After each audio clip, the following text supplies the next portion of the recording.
Ketua Umum PDI Perjuangan Megawati Soekarno Putri resmi kembali melantik Hasto Kristianto sebagai Sekretaris Jenderal Partai.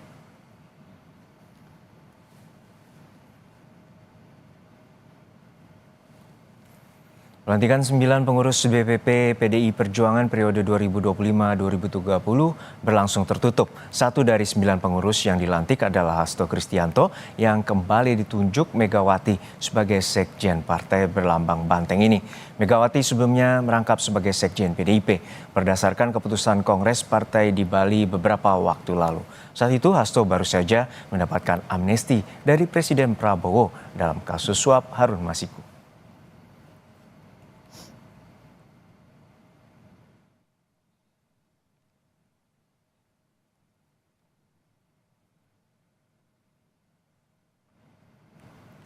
Terkait penunjukan Hasto Kristianto sebagai Sekjen PDIP, kita terhubung dengan politisi PDI Perjuangan, yakni Mas Seno Bagaskoro. Selamat petang, Mas Seno.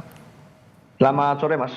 Ya, Mas Seno, untuk saat ini apa landasan dan juga keputusan yang telah diambil oleh Ketua Umum Megawati Soekarno Putri untuk menetapkan kembali Hasto Kristianto sebagai Sekjen? Ya, saya rasa ini suatu kelengkapan saja dari apa yang sudah diumumkan di dalam Kongres Partai di Nusa Dua Bali kemarin. Memang kan ada beberapa pengurus dan fungsionaris DPP yang belum sempat dilantik kemarin. Dan hari ini di dalam rapat DPP Partai periode baru yang pertama itu dilantik. Sekaligus mengisi posisi Sekjen Partai yang kemudian ditugaskan Mas Hasto kembali bertugas di sana. Jadi saya rasa secara momentum memang ini untuk melengkapi kepengurusan dan kami semua kader memahami bahwa keputusan menentukan siapa sekjennya itu adalah keputusan yang adalah hak prerogatif dan hak konstitusional dari Ketua Umum Partai Ibu Megawati Soekarno Putri. Sehingga itu hari ini keputusan itu diambil dan tentunya semuanya menghormati. Itu, Mas. Mas Seno, kenapa tidak diumumkan pada saat Rakernas dilakukan dan juga atau Rakernas kemarin, dan juga apakah ini juga ada pertimbangan lain terkait dengan citra yang terkait dengan setelah diberikannya amnesti kepada Pak Hasto? Ya, saya rasa ini malah justru menambah efek kejut gitu. Ada yang dinantikan dari siapa yang kemudian menjadi sekjen partai. Apalagi kita tahu bagaimana perjalanan yang sungguh dramatis di dalam dinamika politik yang berkaitan dengan Mas Hasto Kristianto. Justru amnesti yang diberikan Presiden Prabowo yang kami menghormati dan berterima kasih atas gestur dan keputusan tersebut itu membuktikan bahwa kasus yang dihadapi oleh Mas Hasto Kristianto itu bernuansa politis gitu. Justru itu mempertegas arti itu di dalam. Walaupun itu melekat secara hukum bahwa mengakui unsur pidana yang telah dilakukan oleh Hasto Kristianto. Tetapi tentu saja alasan dan motifnya itulah yang membuat kami merasa bahwa ada nuansa politik yang bermuara di situ. Dan itu pun disampaikan bahwa di dalam pemerintahan Presiden Prabowo, case-case yang dilandasi politik itu akan diselesaikan. Dan beliau komit atas apa yang menjadi komitmen itu. Oleh karena itu, buat kami ini menjadi suatu case politik yang dramatis sekali gitu ya.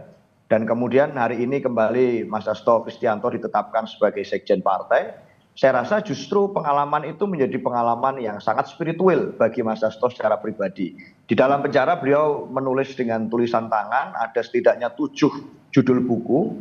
Beliau juga meskipun sudah memiliki 2 gelar doktor dari UI dan dari Unhan, tetapi saat ini malah sudah mendaftar sebagai mahasiswa S1 kuliah hukum gitu ya, dan sudah menulis skripsinya. Jadi kuliah belum mulai tapi skripsinya sudah mulai. Dan itu dilakukan pada saat beliau masih tahanan, sudah mulai menyusun untuk skripsi. Artinya malah menjadi sangat produktif bagi beliau. Dan ini menjadi suatu semangat bagi semua kader PDI Perjuangan. Ya, Mas Seno, apakah bocorannya ada nama-nama lain? Karena ini juga PDIP disoroti terkait dengan masalah kaderisasi, karena tentunya ini menjadi sorotan publik juga bahwa Sekjen PDIP ditetapkan kembali kepada Mas Hasto. Ya, saya rasa kalau melihat komposisi dan formasi pengurus DPP partai hari ini, itu kan menunjukkan dan suatu cerminan bahwa PDI Perjuangan menghargai proses dan keberlanjutan gitu. Ini dari para pengurus DPP yang lama, arahan Ibu kepada semuanya kan satu selalu sama, yaitu terus turun ke bawah, mendengarkan aspirasi masyarakat, terus mengasah fighting spirit, lalu terus memiliki keberanian untuk bicara, untuk bertindak. Dan saya rasa dari nama-nama yang dipilih ini adalah personel-personel, tokoh-tokoh yang ditugaskan Ibu karena memiliki kualitas-kualitas itu. Ya berani, ya mau turun ke bawah, gitu, ya mau mengupgrade diri, ya punya fighting spirit, tidak takut menghadapi tekanan. Artinya tidak takut calon dari menghadapi introspeksi. Sekjen PDIP ini tidak tunggal ya? Bukan calon tunggal ya? Kalau calonnya berapa banyak yang paling tahu ya Ibu Ketua Umum. Karena hak prerogatif itu hanya ada di Baik. Ketua Umum. Mekanisme di kami seperti itu. Sehingga saya rasa ya ini keputusan beliau dan semuanya menghormati. Baik, terima kasih atas informasi Anda, Mas Seno Bagaskoro, politisi PDI Perjuangan telah berbagi informasi bersama kami di Kompas Petang. Baik, makasih.